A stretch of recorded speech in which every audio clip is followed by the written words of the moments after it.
Welcome students. हम लोग CMA operation management paper number 9 bit questions कर रहे थे। बिट क्वेश्चन नंबर का इसका सेकंड वीडियोस हम लोग आज अपलोड करेंगे। आप लोगों को बहुत हेल्पफुल होगा क्योंकि थ्योरेटिकल आपका एस्पेक्ट्स यहाँ पे बिल्कुल कवर अप हो जाएगा। जितना हो सकेगा मैं तो कर रहा हूँ, आप लोग भी मेहनत करते रहिए। समय नज़दीक आ चुका है, आप लोग ध्यान से जरा करेंगे। आज हम लोग 26 से लेकर 50 तक का करेंगे और 2-3 मैचिंग भी कर लेंगे। यानी अप्रोक्सीमेटली मेरा यह टारगेट है कि आप लोगों को 5 क्लास में मैं यह कंप्लीट करके दे दूं। चलिए आगे हम लोगों को आज क्वेश्चन नंबर 26 से करना है ना, 26 से कर लेते हैं। चलिए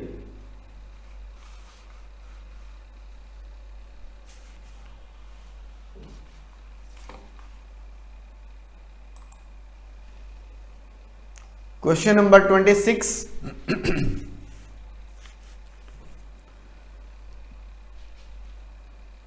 the effective capacity is not influenced by the following factors.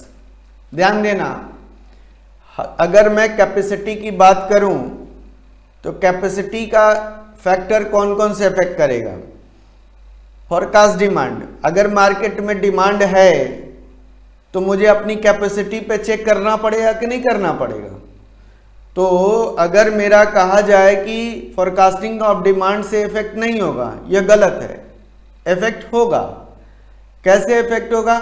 Market में आपका प्रोडक्ट का डिमांड 10,000 यूनिट है और आपकी कैपेसिटी कितनी है?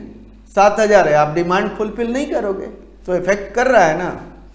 तो first option is not true, या फर्स्ट ऑप्शन नहीं है। Plant and labour efficiency, plant and labour efficiency is also effect, क्योंकि प्रोडक्शन कौन करेगा? मशीन की कैपेसिटी देखनी पड़ेगी कि नहीं देखनी पड़ेगी। हमारा लेबर की कैपेसिटी होगी। मान लिया मशीन 10,000 यूनिट प्रोडक्शन कर दे लेकिन लेबर हमारे पास नहीं अवेलेबल है, तो क्या करेंगे हमारे पास?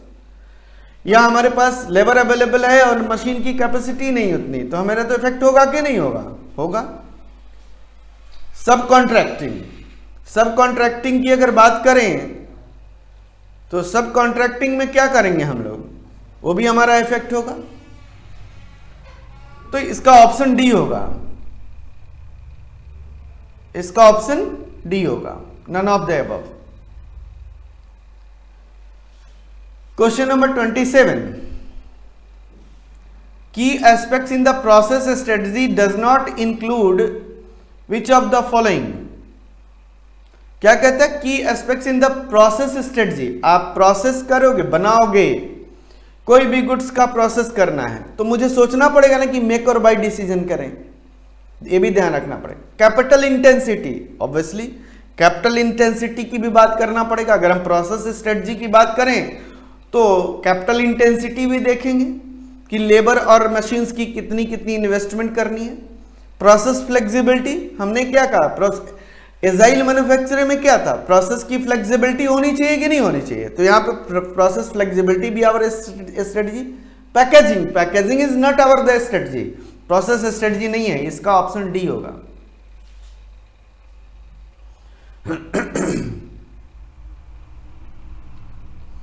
Question number 28।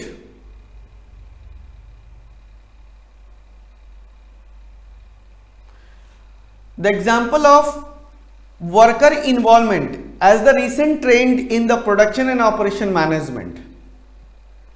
बड़ा अच्छा क्वेश्चन दे दिया है। SCM strategic cost management, just in time in production, quality circle, MRP material requirement planning। workers involvement, we have to decide about the quality circle। quality circle में हमारे पास क्वालिटी को maintain करने के लिए कंटिन्यूअस प्रोसेस चलता है, तो this is the quality circle. C का डी, यानी कि हमारे पास क्या होगा? 28 का सी ऑप्शन होगा। Production planning in the intermediate range of time, intermediate range of time. Intermediate मतलब बहुत ज्यादा लंबा समय के लिए, लॉन्ग रेंज नहीं है और ना शॉर्ट रेंज है, intermediate range. Production planning long range होगा long range production planning, scheduling, हमारा day to day business short में हो जाएगा। Aggregate planning is the intermediate range, ये आप ध्यान रखना, इंटरमीडिएट रेंज प्लानिंग हमारे पास क्या होगा, aggregate planning. 29 D. 30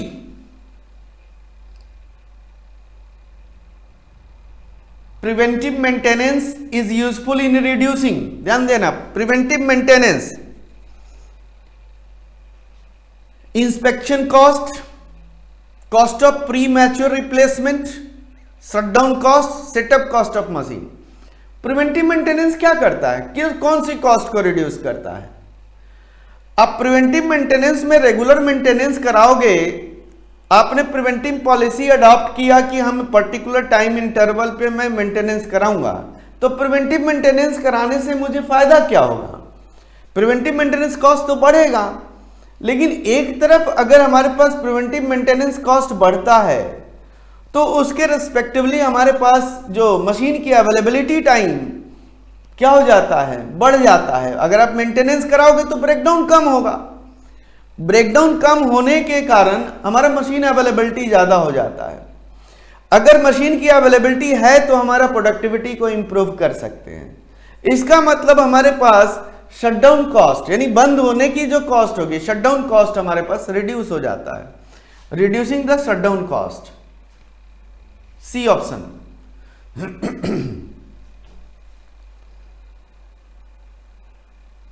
31 which one of the following standard is associated with the quality assurance in the production and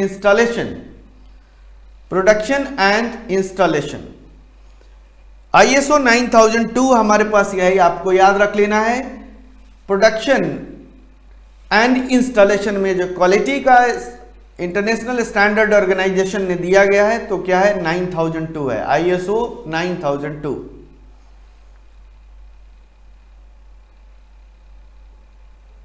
question number 32,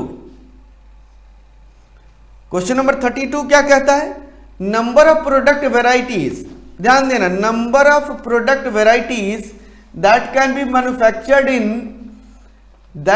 manufactured in job production. Job production में अगर आपका है तो क्या होगा, कितना होगा, लिमिटेड 1 to 1 या 2 प्रोडक्ट बनाओगे या लार्ज वैरायटी बनाओगे, ओनली 1 बनाओगे।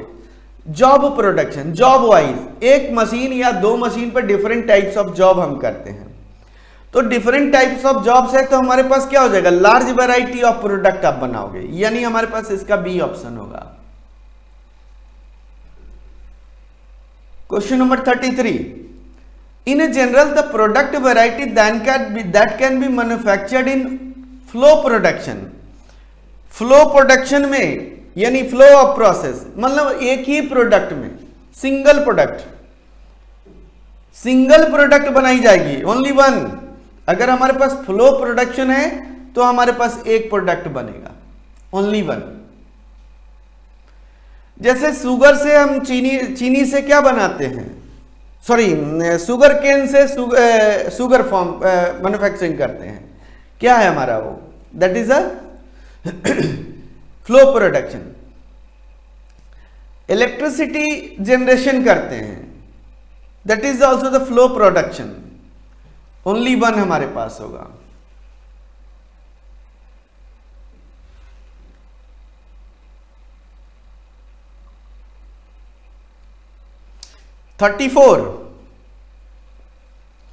General size of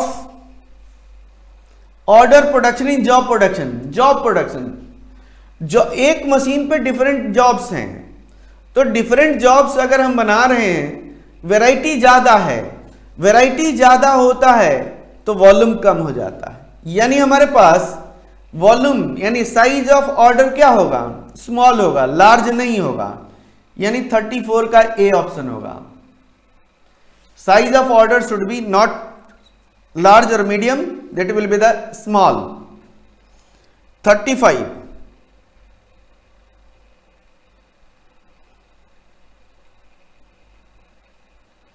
35 generally continuous production in the production is carried out। Continuous production हमारे पास है, तो कंटिन्यूअस प्रोडक्शन किस पे? कस्टमर ऑर्डर पे, government orders only for stock and supply. हमारे पास कंटिन्यूअस प्रोडक्शन क्या होगा? हम प्रोडक्शन करके स्टॉक में रखेंगे और सप्लाई करेंगे, यही होगा ना। कस्टमर के ऑर्डर के अनुसार बनाओगे तो कंटिन्यूअस नहीं होगा, आएगा तो बनाओगे, नहीं आएगा तो नहीं बनाओगे, यही होगा ना। तो यहां पे फॉर स्टॉक एंड सप्लाई की अगर मैं बात करूं प्रोडक्शन में, तो वहां पे कंटिन्यूअस प्रोडक्शन होगा, यानी हमारे पास सी ऑप्शन होंगे इसके। अगला हमारे पास क्या आता है 36, inventory cost per product in intermediate production. अब वर्ड यूज आ गया इंटरमीडिएट प्रोडक्शन। इंटरमीडिएट प्रोडक्शन क्या कहता है? ये इंटरमीडिएट प्रोडक्शन हमारे पास एक मैन्युफैक्चरिंग प्रोसेस है जिसको हम यूज करते हैं इरेगुलर प्रोडक्शन में। रेगुलर प्रोडक्शन का नहीं है, इरेगुलर प्रोडक्शन का है। ध्यान रखना, इंटरमीडिएट प्रोडक्शन में हमारे पास मैन्युफैक्चरिंग प्रोसेस इरेगुलर होता है। जब इरेगुलर है तो आपका क्या होगा? इन्वेंट्री कॉस्ट कम तो नहीं होगा। रेगुलर में आप इन्वेंट्री कॉस्ट को मिनिमाइज करोगे, अगर इरेगुलर है तो आपका हाई इन्वेंट्री कॉस्ट होता है। Inventory cost per product is higher, यानी वो हायर होगा। यानी हमारे पास, क्योंकि डिफरेंट प्रोडक्ट लाइंस में हम इसको यूज करते हैं। Question number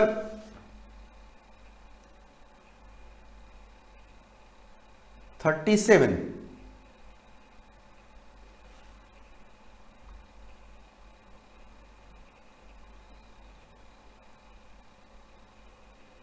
question number 37,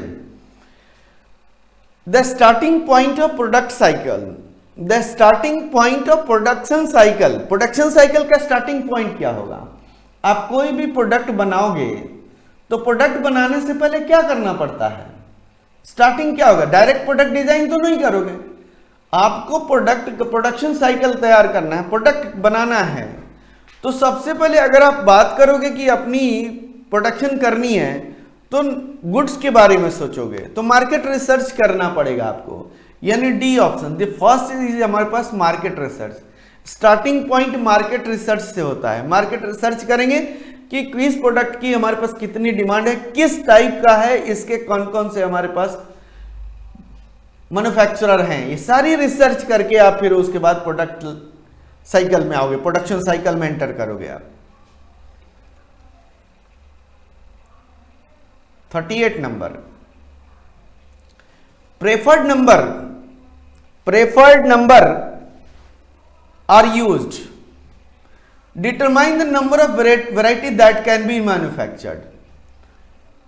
preferred number कहां हम यूज करेंगे? अगर हमारे पास नंबर ऑफ वेराइटीज हैं, नंबर ऑफ वेराइटीज प्रोडक्शन करना है, नंबर ऑफ वेराइटीज प्रोडक्ट होगा तो प्रेफर्ड नंबरिंग करते हैं हम, कौन कौन सा हमारे पास कब कौन कौन से प्रोडक्शन करना है, दैट इज द रैंकिंग, एक तरीके से कहते हैं। ए ऑप्शन होगा इसका।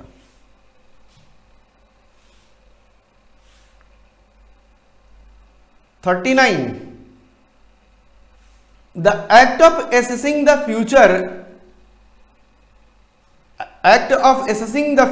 and make provision for it is known as क्या होगा हमारे पास? 39 नंबर, ध्यान देना है आप लोगों को। Act of assessing the future and make provision. आप असेसमेंट करोगे फ्यूचर के लिए, मतलब एस्टिमेशन करोगे फ्यूचर के लिए, प्रेडिक्शन करोगे फ्यूचर के लिए। असेसमेंट करने का मतलब क्या? प्रेडिक्शन करोगे, फोरकास्टिंग होगा। 39 is forecasting. 40,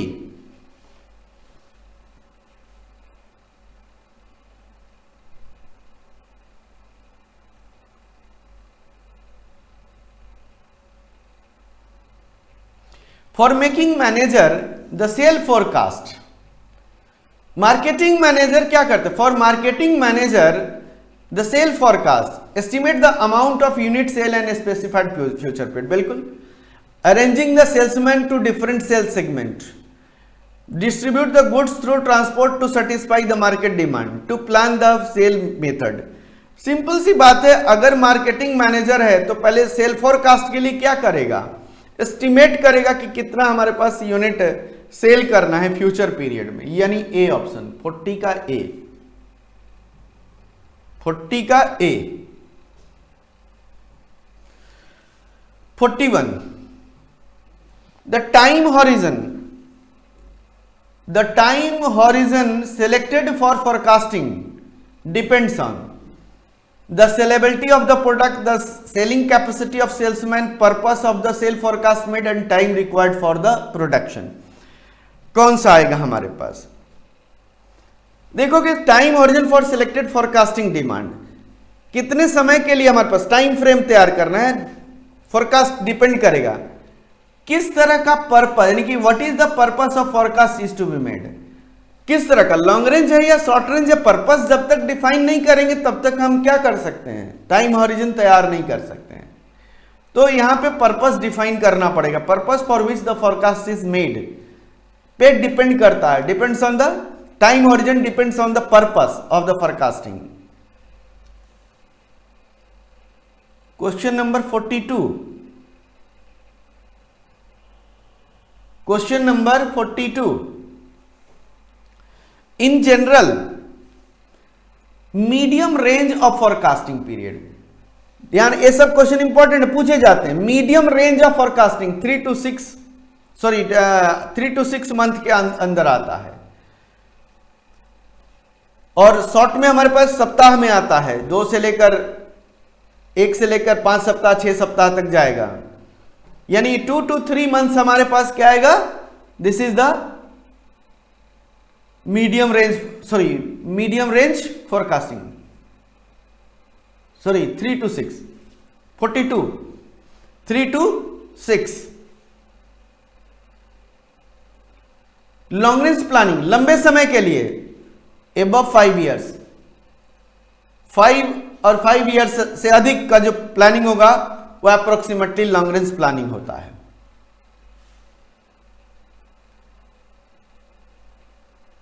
44, to plan future manpower requirement, हमें मैन पावर की, फ्यूचर में मैन पावर रिक्वायरमेंट की प्लानिंग करनी है। शॉर्ट टर्म फोरकास्टिंग होगा या लॉन्ग रेंज होगा, मीडियम रेंज होगा। तो अगर जब भी आप फ्यूचर में मैन पावर की करोगे तो लॉन्ग टर्म के बारे में सोचोगे, शॉर्ट टर्म नहीं करोगे, यानी हमारे पास लॉन्ग रेंज फोरकास्टिंग होगा। 44, question number 45, long range forecast is useful. Long range forecast किस पे होगा, R&D में सबसे ज्यादा समय लगता है, ये ध्यान रखना। प्लान फॉर द रिसर्च, ये लंबा समय का है। शेड्यूल फॉर जॉब प्रोडक्शन का scheduling is not a long range planning.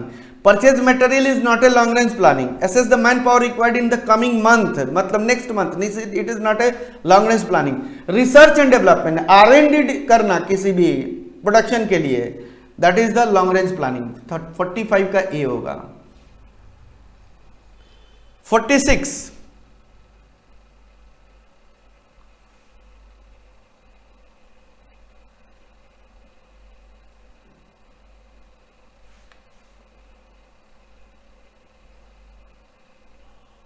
46, medium range forecasting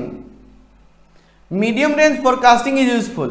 Medium range to assess the loading capacity of the machine. Loading और कैपेसिटी का असेस करना, वो तो डे टू डे भी हो सकता है और हमारे पास लॉन्ग रेंज भी हो सकता है, लेकिन मीडियम रेंज की बात करें। Purchase material for the next month, this is not a medium range. Plan for capacity adjustment, capacity adjustment करना, सी ऑप्शन होगा यहां पे।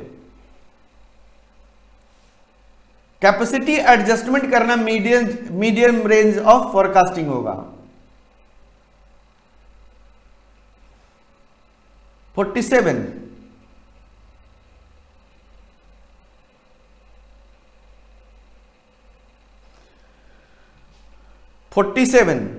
To decide workload from man and machine. Man और मशीन पे workload transfer करना। जब आप कोई भी वर्क करोगे तो डे टू डे हमारे पास लोड देखना पड़ेगा, किसके लिए, मैन और मशीन के लिए, क्योंकि ऑप्टिमम यूटिलाइजेशन होगा। तो 47 का ऑप्शन होगा short term forecasting is used. Short term forecasting is used, short term forecasting use होगा। 48 number, important factor in forecasting production. Important factor in forecasting factor क्या होगा हमारे पास? अगर इंपॉर्टेंट फैक्टर है तो क्या करोगे? Forecasting production, environmental change, availability capacity of machine, disposable income of the consumer. यानी इंपॉर्टेंट फैक्टर क्या होगा हमारे पास प्रोडक्शन के लिए? फोरकास्टिंग प्रोडक्शन, प्रोडक्शन किस पे होगा? मशीन की कैपेसिटी पे, available capacity of machine, machine की क्या हमारे पास कैपेसिटी है उसके आधार पर। 49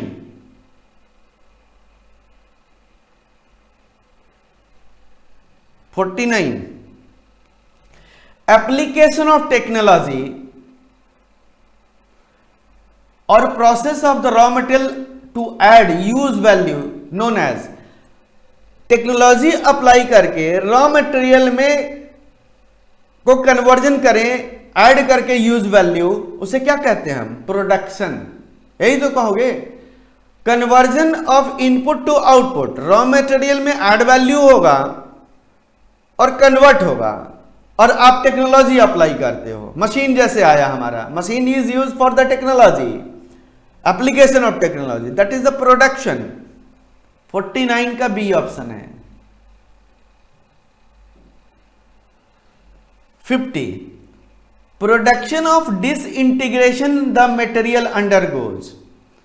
अगर प्रोडक्शन में मटेरियल का डिसइंटीग्रेशन करते हैं तो change in physical and chemical characteristics आ जाता है। प्रोडक्शन में मटेरियल का क्या होगा? चेंज होगा। किस में? किस? केमिकल और फिजिकल, यानी बी ऑप्शन होंगे इसके। इसका बी ऑप्शन होगा, 50 का बी ऑप्शन होगा, 50 का बी ऑप्शन होगा।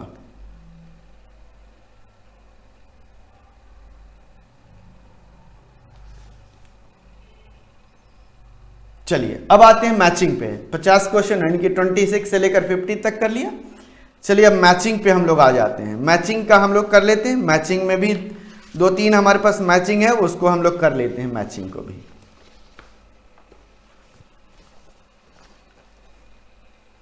तीन तक मैचिंग किया था शायद हम लोगों ने। अब आते हैं हम लोग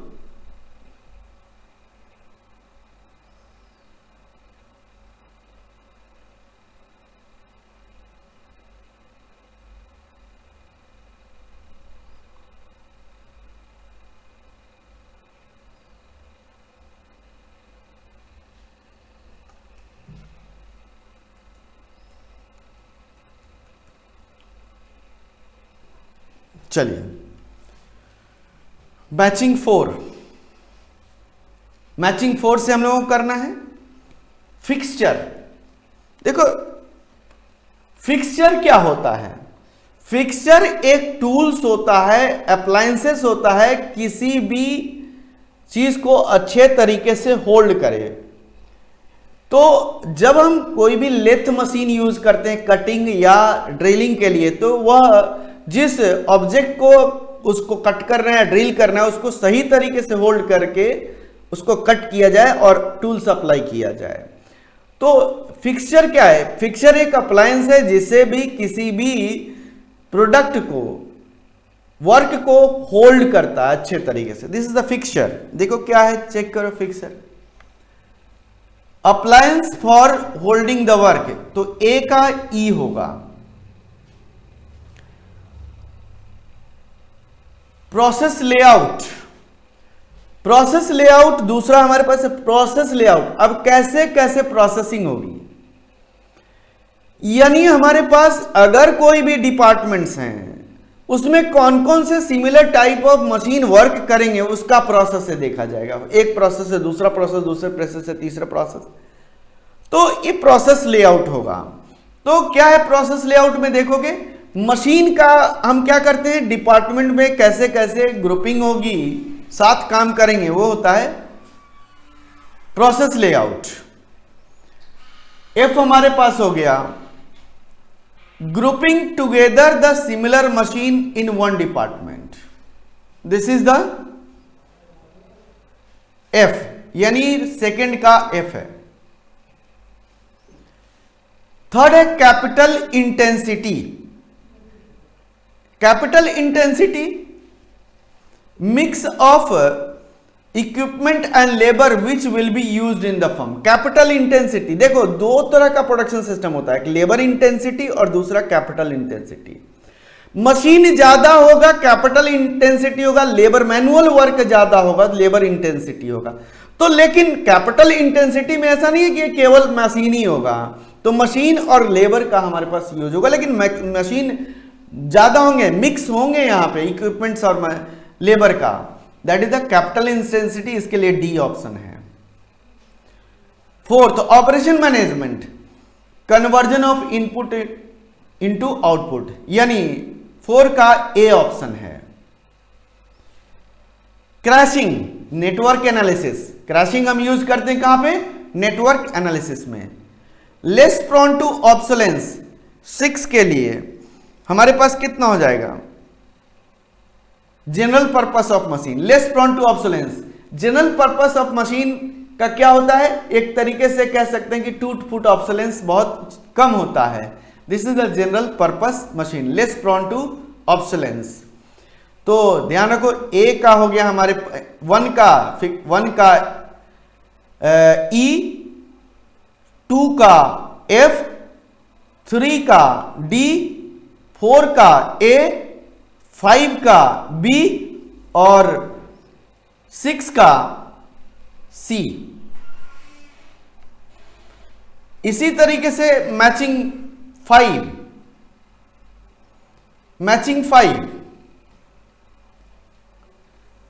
देखोगे, फर्नीचर और कॉलम 2 में हमारे पास है फर्नीचर, कारपेंट्री वर्क है, देखो सी ऑप्शन, तो 1 का सी हो गया।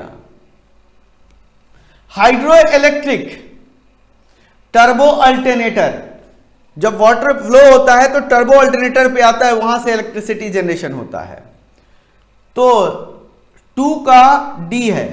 चलिए आप लोग ध्यान रखेंगे, 2 का डी। टेलीविजन सेट, टेलीविजन में क्या होता है, असेंबल होता है कि नहीं होता है, असेंबली लाइनअप, ए। सीमेंट, सीमेंट का लिए हम रोटेटरी किन यूज करते हैं, रोटेटरी किन। एविएशन फ्यूल, रिफाइनरी, फ्यूल कहां से आएगा, रिफाइनरी से आएगा। Tools, machine shop. मैचिंग 5 है। अब आते हैं मैचिंग 6 पे हम लोग।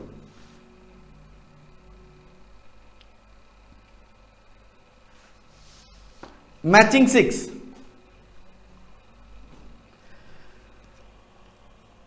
रैंकिंग मेथड, ध्यान देना, रैंकिंग मेथड क्या करते हैं, जॉब का इवैल्यूएशन की जाती है, तो 1 का सी।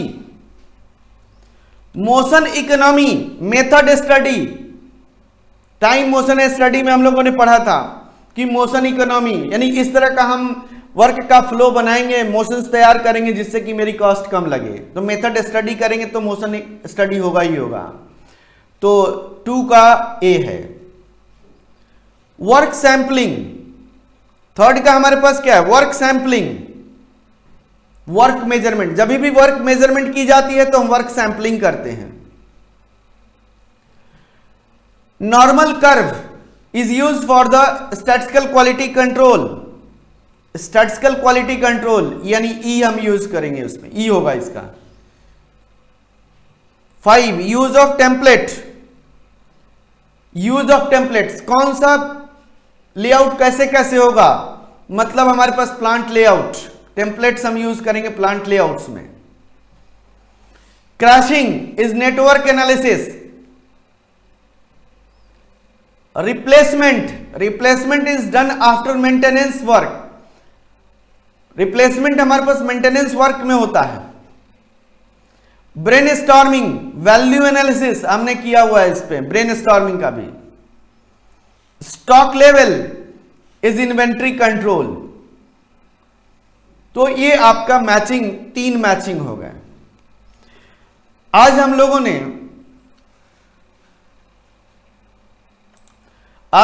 ने 26 to 50 एमसीक्यूज किए और 3 4, 5, 6 हमने मैचिंग किया। चलिए आज के लिए इतना ही। Okay, thank you.